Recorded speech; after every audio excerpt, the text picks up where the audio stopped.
Hi everyone, if you guys did not know, I did deliver Andrew on February 10th, and I wanted to tell you guys about my whole experience and how everything went. Okay, so on February 9th I started having contractions on and off, really not that big of a deal, didn't go to the hospital. I went to sleep and at 3:30 in the morning they woke me up out of my sleep, contractions, and they've never done that before. So I was really worried, and I walked into my mom's room crying because I was scared and because they were hurting, and she said, okay, we're going to the hospital. So we went to the hospital, me, Alex, and her, and we were there until about 8, maybe even 9 in the morning on February 10th, and the whole night I contracted on the monitor. They could tell that I was contracting and everything like that, but I wasn't progressing, so the doctor sent me home with an Ambien. I took the Ambien in the hospital. I actually went to my aunt's house afterward, and I was so tired because of the Ambien, for one, and for two, because I had been up since 3:30 in the morning. So I got home around 10 and I went to sleep for a couple of hours with Alex. And then when we woke up, we went home, and me and Alex actually laid down and put Brayden to sleep. Brayden was with me, yes. He was sleeping, he took a nap, so Alex went to work, and my mom actually went to the grocery store because she wanted to stock up the house with food just in case something happened. So she was at the grocery store and Alex went to work, so I was alone. My dad was at work, my brother was with my mom at the grocery store. Alex went to work, I was just alone with Brayden, and Brayden was sleeping. I was having really bad contractions, like really bad contractions, and I decided to take a warm bath to try to get them to stop. So I actually lit like 3 candles, turned off the lights, and got in the bathtub and tried to relax as much as I could, but I could not relax whatsoever at all. So I had to get out. When I got out and got a towel and everything, and I started to walk to the bed, and I just couldn't make it to the bed. I just sat on the floor and cried because my contractions were so painful that I just sat there and cried. By the time my mom got home, I actually texted her and said, I need mommy home now. I texted my brother and said, I need mommy home now. So they left the grocery store and they came here, and by the time she got here, I was screaming and crying because they were hurting so bad. Brayden stayed asleep through the whole thing, but I was screaming and crying. My mom didn't even make it up the stairs. She was in the hallway saying, Lindsay, let's go to the hospital. She knew something was up. My dad actually came home with them, and he had Brayden while I went to the hospital. When we got there, I was 5 to 6 actually. I started contracting. They didn't check me at first. I was just contracting, and she knew. The nurse saw my contractions, and I actually had a couple of really bad painful ones that you probably saw in my labor vlog. The nurse saw them and actually was like, okay, we'll check you. They checked me and I was 5 to 6. I didn't stay at 3 to 4 this time. The contractions were actually doing something this time. So I was 5 to 6, and she told the doctor, and the doctor decided to admit me. About 30 minutes after they checked me, they admitted me, and I got into a room, and we actually called Alex and told him that I was getting admitted, and he was at work, and he got off work and came up, and so did my aunt. When I got admitted, I got an IV. She didn't get it on the first time. She had to get it the second time, and it was so painful. I mean, not as painful as my contractions, obviously, but the IV really actually did hurt. I would wake up and Alex was there, so I started holding his hand, and I was holding my mom's hand, but every time I got a contraction, I only squeezed my mom's hand, and nobody could talk to me, nobody could touch me. Alex was actually like pulsating his thumb on my hand, and I like ripped my hand away from him because he kept doing it, and I just wanted him to hold my hand, and he wouldn't, so he was just like kept pulsating, so I stopped. I ripped my hand away.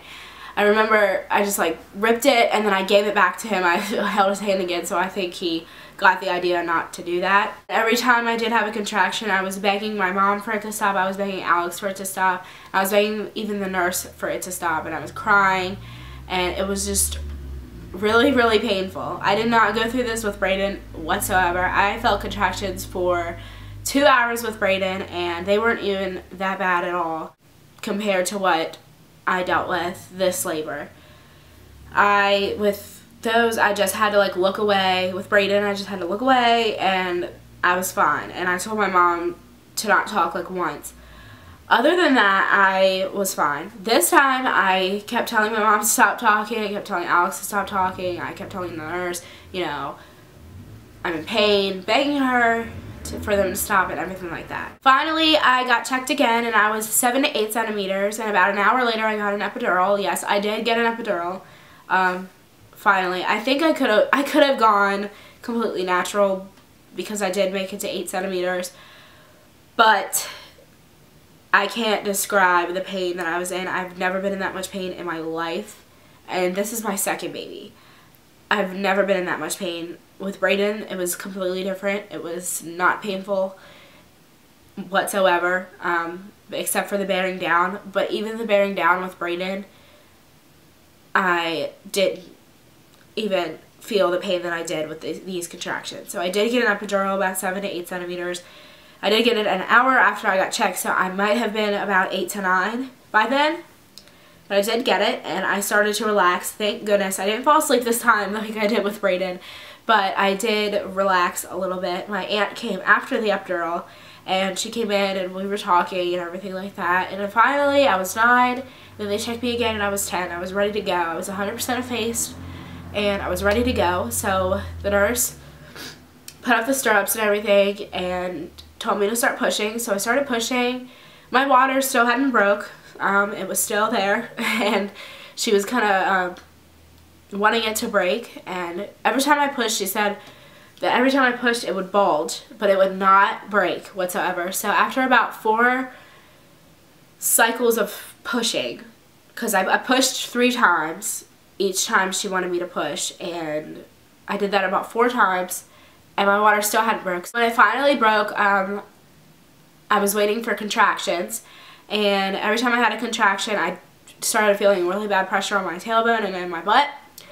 So every time I told her that, she told me to push. So I started to push, and I felt his head starting to crown. So finally they got the doctor in there. The doctor didn't come in until he was crowning. When he got in there, my contraction, it took like 3 minutes for me to get a contraction. It was funny. We were just sitting there, and then all of a sudden I got one. So I pushed. His head came out.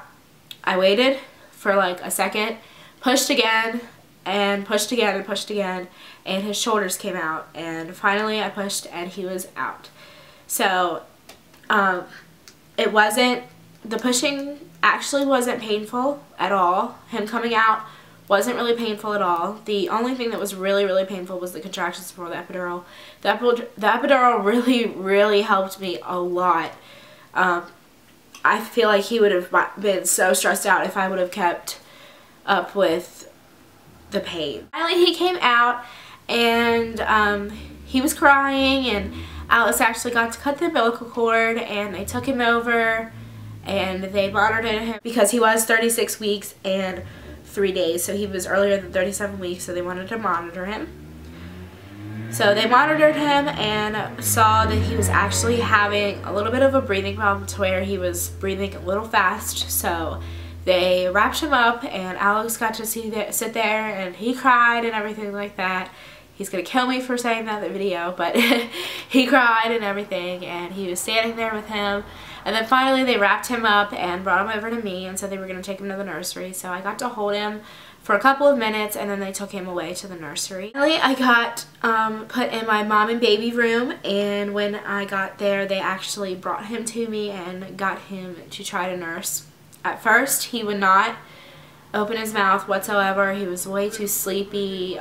He was not opening his mouth at all. He was not alert. They took him back to the nursery because he was actually having some breathing problems again, so the nurse took him so they could monitor him, and they took him all night. And then in the morning he came, and the nurse came to check on him, and I got him to nurse by myself. The nurses were not in the room. I got him to, he latched right away. I had no trouble whatsoever. He latched right away, and I didn't have to like readjust.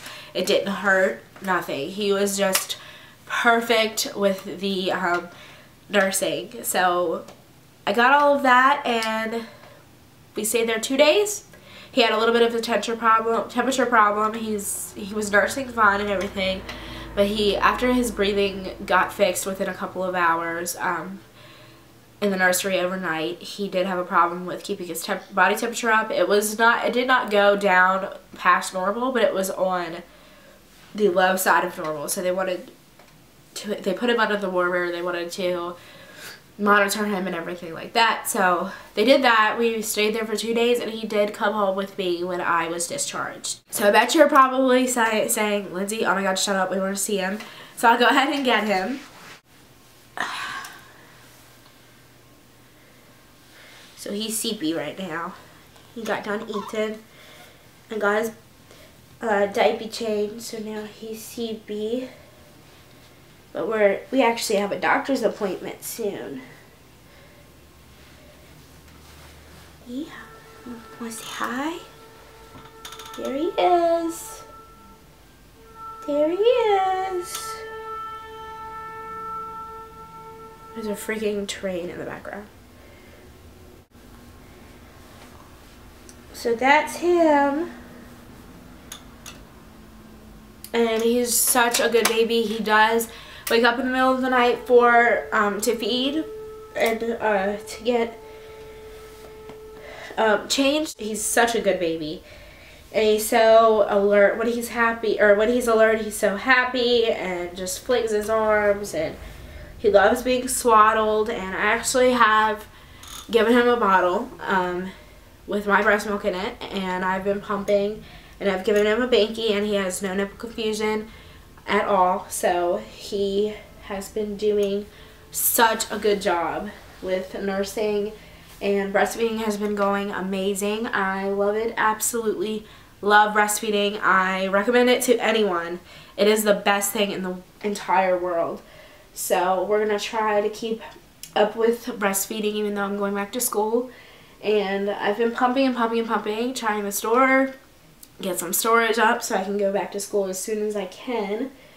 And he's such a good baby. I love him to death. He's so cute, and he looks exactly like Alex. He has some of me in him. I think he has my lips and maybe my nose, but other than that, he really, really looks like Alex. There he is. There he is.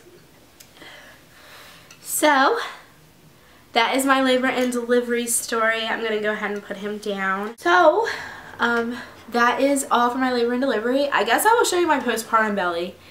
It's, I think when I showed you mine and Braden's, I was 5 days postpartum. I'm 5 days postpartum with him also. So I'll go ahead and show you guys. Okay, so here's with the shirt on. It's a flowy shirt. Here, I'll like unbutton this so you guys can see. I have a little chub love right there, but it's going down with breastfeeding. And then, so it's a little there, a little firm, but a little saggy too. There's some stretch marks, and I really weighed myself because I wanted to know, and I've lost almost 20 pounds already, so breastfeeding is doing me good. So that is all, and I will see you guys for Braden's updates and Andrew's updates. Bye!